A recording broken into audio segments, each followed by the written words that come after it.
questi TV, provare questo microfono che mi hanno dato qui non si internet, metà bene, e ho provato a ponere un altro microfono come speriamo da chiesa internet a chi mi scrive, insomma, buona via, quindi telenovela de hoy a tutto canto, intanto andiamo a vedere delle quando si presenta Savier, si presenta Zucchero completamente libero, de voi, un bello piaitino, ecco, questa è la situazione oggi. Chiediamo diretto su Saravalle Tenonnarata, sole freno totturadie, 8 gradi temperatura massima, 3 gradi temperatura minima. Il microfono su internet che 6 anni fa e quindi il difetto non è stato eliminato. Cerco di dare un po' forte in modo tale che si interna di bluso. Ecco, Crasa rappresenta di voi che al mercoledì 8 gradi temperatura massima, 8 gradi temperatura minima. Bene, cominciamo diretto a nuova de oggi. Allora, queste il vaccino anti-influenzale, domani mercoledì, dai unica a mezzodì, bisogna prenotare prima, il vaccinato non ha essere a su massimo 20, poi insomma non è così, anche in impresa magari alcuni pusulani non poter fare, però mi è mandato massimo 20. Oh, bene, andiamo a vedere altre cose, ecco l'orario del dottore Sascotto che è pubblicato e lo potete vedere canno che rittese, però in occasione venne chi vi manca carcate la cosa e vi manca di preciso lo chi vi ha che te a un'oretta, insomma, e cioè la commemorazione adesso morto in guerra, chi lo idenne non è stata trasmessa e la trasmettiamo in diretto, ecco qua, ad arrivare subito, e quindi andiamo al toccamento, comunque a Sasunni che comincia la messa, ecco, per lui, solenne commemorazione dei caduti in guerra, vitti martedì 4 novembre 2025, programma ore 11, messa nella chiesa di San Giorgio, a seguire inizio cerimonia in piazza Fratelli Preiata, piazza del mercato, canzone del Piave, chiamata dei caduti, il silenzio, discorso del sindaco, deposizione e benedizione della corona, inno nazionale. Vabbè, iniziative per la promozione della legalità e per misure di ristoro di quell'articolo primo comma 589 della legge numero 234 del 30 dicembre 2021. Si tratta di una iniziativa di questo tipo. Andiamo da sul giornale. Allora, l'Osso Rai, vabbè, questo no, per Foreste Aperte entra nel vivo. Dopo il grande successo di Posada è attesa per le tappe di Torpè e Lodè. Vediamo da un grande successo a Satiro, evidentemente l'argomento interessa. L'edizione 2025 di Foreste Aperte, dopo la tappa di Posada, entra sempre di più nel vivo in vista degli altri 2 appuntamenti in calendario, sabato a Torpè e il 15 novembre a Lodè. Numerosi gli appuntamenti del fine settimana tra escursioni a piedi e a cavallo nei boschi che dominano l'abitato e lungo le sponde del Rio Posada. Poi musica, tradizione, archeologia e storia con un accompagnamento enogastronomico frutto delle eccellenze produttive locali. Cuore pulsante delle iniziative sarà il centro servizi del parco, in prossimità del polo sportivo, dove si terranno i laboratori e da dove si snoderanno buona parte delle attività previste dal programma costruito dal Comune, Unione dei Comuni, del Montalbo, associazioni e operatori privati, volontari e agenzia foresta, scordinati dalle strutture del parco di Tepilora. Va bene, va bene, va bene. Andiamo da innanzi, vediamo il deattero, ecco qua, omicidi, Nuorese, Maglia Nera, praticamente provincia di Nuoro, pare che resta prima, un po' di gusto sul podio, anche per i tentati omicidi, primo posto per gli attentati incendiari. Indice di criminalità, Oristano si conferma la provincia più sicura.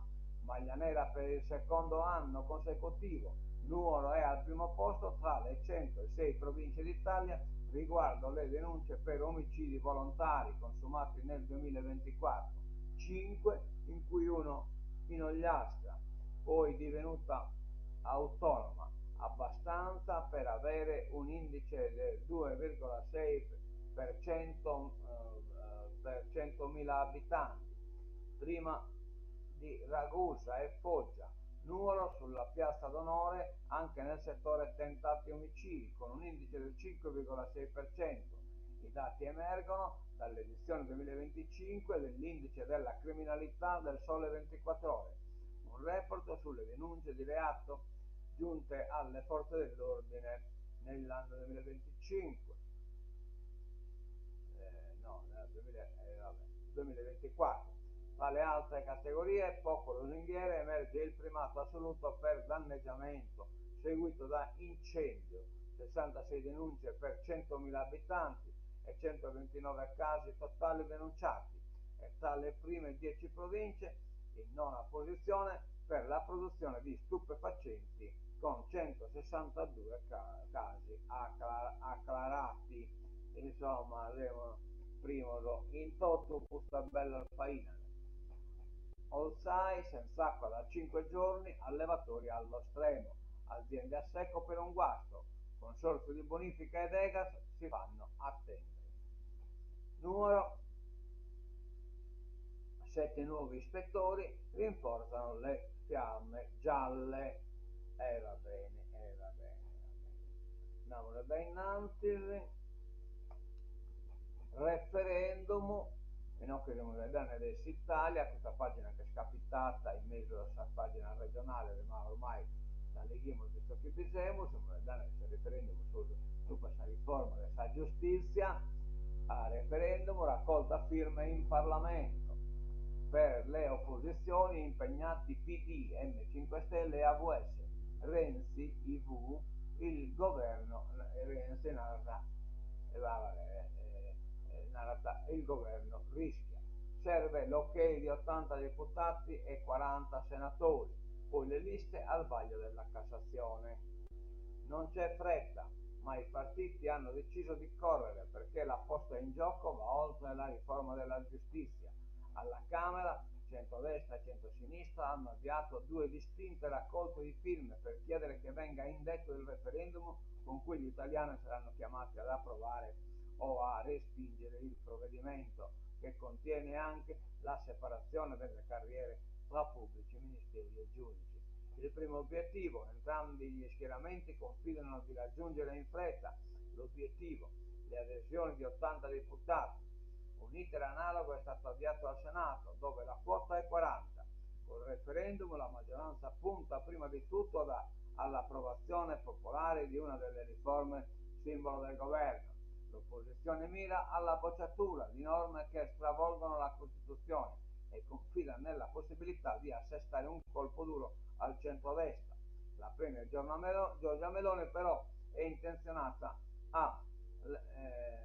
non è intenzionata a legare le sorti dell'esecutivo all'esito delle consultazioni, ma viene da Renzi e Naraia Gaiti e poi perché Russo che ha perso il referendum e quindi se questo referendum lo perde su centrodestra tocca a chi ne dette conseguenza. PIL in lieve crescita nell'isola, nel primo settembre più 0,7%, un rimbalzo che supera la media nazionale. Insomma, a quanto pare sa crescita in Sardegna è superiore a sa crescita in Italia, l'aggiornamento presentato da Banca Italia, bene, occupazione, turismo, imprese alimentari. Ovviamente battaluci ad ombre dopo i valori contenuti della prima parte del 2024, l'inflazione è tornata a crescere per poi stabilirsi negli ultimi mesi, attestandosi a settembre all'1,3%, meno dell'1,6% nazionale. Un andamento segmento che ha risentito principalmente dei rincari dei beni alimentari, più 3,7%, e dei servizi più 2,7%. Tornano a diminuire, dopo una lieve crescita registrata l'anno passato, le esportazioni. Il 17,3% riflette la contrazione di oltre un quinto delle vendite all'estero di prodotti petroliferi raffinati, cui si è aggiunto un calo di quelli chimici. Salgono invece le esportazioni di beni alimentari e metalliferi. Intensa la contrazione negli scambi con l'UE, meno 28%, e Stati Uniti meno 44,9%, ma rispetto alla media nazionale le produzioni sarde risultano meno esposte all'innalzamento dei dazi deciso dall'amministrazione Trump. E quindi in qualche maniera non l'hanno tirata meno. Economia, sorpresa sarda, l'isola cresce più dell'Italia. Ecco, questo è il sottotitolo che hanno ammesso. L'isola cresce più dell'Italia. Numeri migliori rispetto alla media nazionale. Buoni i dati sull'occupazione. Questa è la nuova Sardegna. No, che avevamo l'Unione Sarda, un articolo di Jacopedo, però tocca andare a sa prima pagina. Che ha cominciato in prima pagina questo, però non me la stappo. Vabbè, ci torniamo dopo. Egas mette in salvo Abbanoa, la gara non sarà più necessaria. Il via libera all'operatore arriva dopo un vertice tra Torde, Altieri e i sindaci. Il gigante dell'acqua restituirà 224 milioni ricevuti negli anni passati dalla regione. Fruite tutta questa cosa. Ha capitato una bozzatura di questa cosa da parte della comunità europea che l'ha dichiarata aiuto di Stato. Cioè, ma che cosa ha fatto quando è stata varata la flotta sarda? Invece non sono aiuti di Stato, tutto l'aiuto che hanno a sostegno l'italiano, a Trenitalia per esempio, oppure che sono andato all'Italia. In aria a non finire Batannato o a Salbanca, banco che è nata su di Siena, chi è stato aiutato da essere stato. No, invece sono aiuti di Stato, cioè finanziamento da questa regione a Abbanoa oppure a Savlotta Garda. Abbanoa può restituire i 224 milioni ricevuti dalla regione negli anni passati, 180 più gli interessi. Egas, l'ente di governo dell'ambito sardo, rappresentato da tutti i comuni della regione, che affida il servizio idrico integrato oggi svolto da Abbanoa, ne prende atto e ritiene che non ci siano più le condizioni per fare una gara per l'efficientamento dello stesso servizio. Lo ha deciso ieri il comitato istituzionale d'ambito di Egas, composto dal suo presidente Fabio Albieri, sindaco di Calangiano, dalla presidente della regione, dai sindaci o i loro delegati di Carbonia, Cagliari, Olbia, Porto Torre, Gonnesa, Nuragus, Agios, Chiesi e Loceri. Questa delibera è l'ultimo atto di questo comitato. Allora, in un bel scritto, ecco qua, i fondi in origine 180 milioni, ora sommati agli interessi, erano stati ritenuti aiuto di Stato dalla UE, dalla comunità europea, e invece non sono, come comunicato, aiuti di Stato, aiuto all'Italia, erede dell'Italia, Trenitalia, eccetera, eccetera. Questo non sono aiuti di Stato. Lavoro e consumi, l'isola cresce ma va ancora troppo lenta. Nuova Sardegna più 0,7%, l'economia sarda supera quella nazionale. Occupazione in calo solo il commercio. Nei primi 8 mesi del 2025 sono stati attivati 65.000 contratti, 2.500 in più di 12 mesi prima, ma c'è anche un forte incremento delle ore di cassa integrazione, il 44%.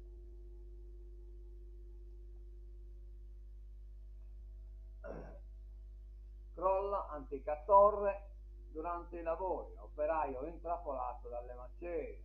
Roma, il suo recupero sarà lungo, è stato già recuperato, però Mischino dopo finché il morto, dopo Nicola l'hanno recuperato, ma finché il morto dopo, appena già ricoverati in ospedale, altri 4 muratori feriti, uno è grave.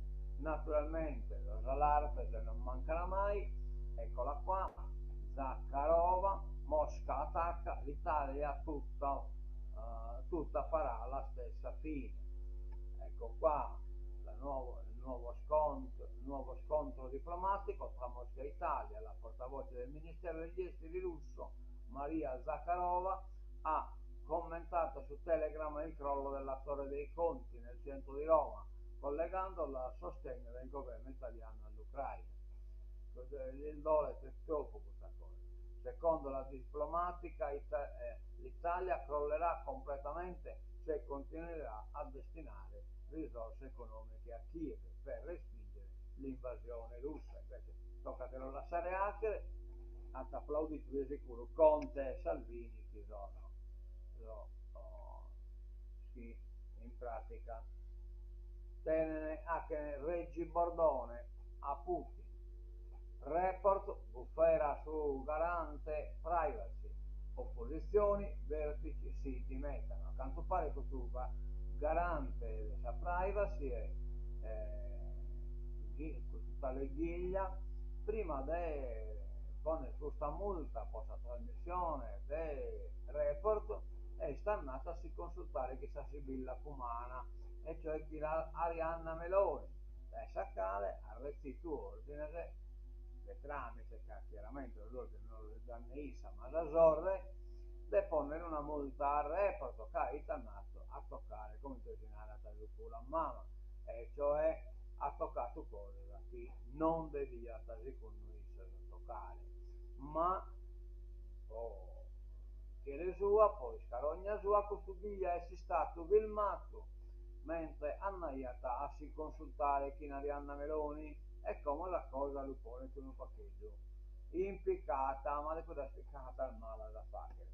Ucraina, Trump frena sui Tomahawk, il presidente USA e i giornalisti ha mosso dei dubbi sulla fornitura dei missili, questo è stato secondo commenti che ha preso su Manzano, e insomma mentre la forza armata americana ha dichiarato chi potesse disponibilità e dopo che l'ha minacciato ha ritirato la minaccia. Gli Stati Uniti non stanno valutando l'invio di missili Tomahawk all'Ucraina, lo ha ribadito il presidente Donald Trump, aggiungendo di non voler essere coinvolto nella discussione sull'utilizzo degli asset russi congelati in Europa. Immagino che l'Europa e Russia stiano discutendo la questione.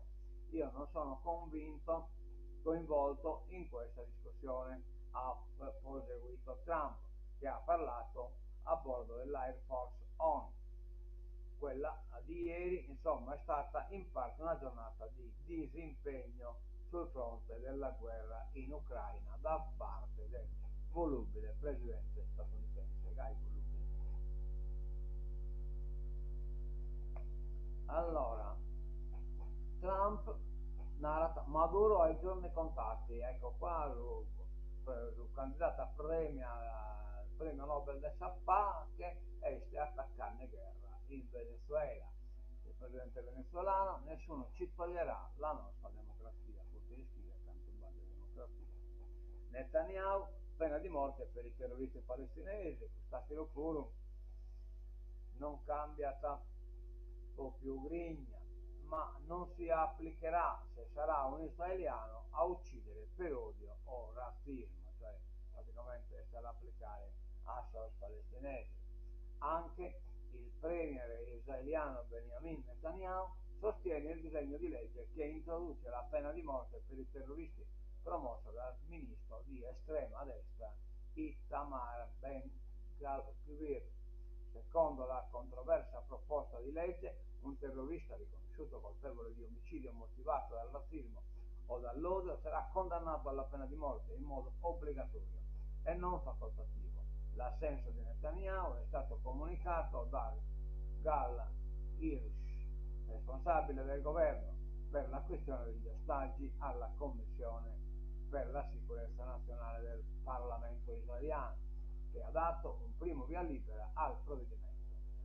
Quando a Gaza c'erano ancora degli ostaggi, Netanyahu si era opposto alla legge, ha spiegato Hirsch, ma la posizione del premier è cambiata ora che tutti i sopravvissuti sono stati rimpatriati.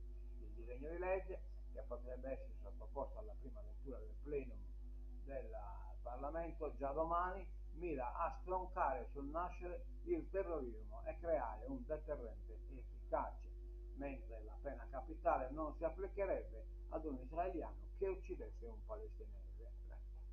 Il ministro Ben Gvir ha minacciato di non votare più con la coalizione di governo se il disegno di legge non sarà sottoposto al voto della Knesset sul Parlamento entro il 9 novembre. Potete scrivere, invito e condizioni che sono in Israele. Bene, terminiamo, che poi dobbiamo andare a questa commemorazione di Festa in piazza. Pronto? Mi pare che siete internet, ma non so idee nessuna, e mi ha fatto cenno, però non resta inteso, oppure no, vabbè, pazienza. No, la sigla de tan cattura, oye, y de